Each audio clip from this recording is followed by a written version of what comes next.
দুপৰীয়া সাজৰ গুটি আলু আৰু ৰঙালাওৰ সৈতে ভাজি এখন বনাইছোঁ ধুনীয়াকৈ। আৰু কি বনাম অকণমান আপোনালোকৰ আগত শ্বেয়াৰ কৰিম দেই, সকলোৱে চাব বুলি আশা কৰিলোঁ।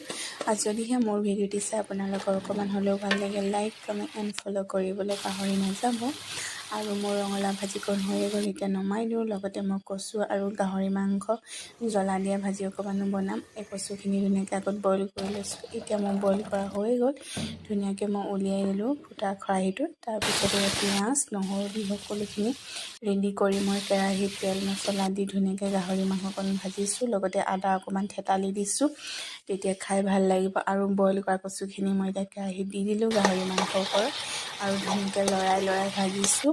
আৰু এনেকৈ খাই বহুত ভাল লাগে, আৰু যোনে খাইছে তেওঁ গম পায়, যোনে নাই খোৱা এবাৰ ট্ৰাই কৰিবচোন। আজি দুপৰীয়া সাজত তেনেকৈ ধুনীয়াকৈ জুতি লগাই খালোঁ আৰু আপোনালোকৰ আগত অকণমান আগবঢ়াই দিলোঁ। বন্ধু বান্ধৱীসকল সকলোৱে ভাত খালেনে বাৰু? এয়া মই ভাত পানী খাই আজৰি হ'লোঁ আৰু এতিয়া তামোল এখন খাই লওঁ, ধুনীয়াকৈ মুখত ভৰাই লওঁ। আজি ব্লগটো ইমানতে সামৰিছোঁ, পুনৰ লগ পাম, বাই বাই।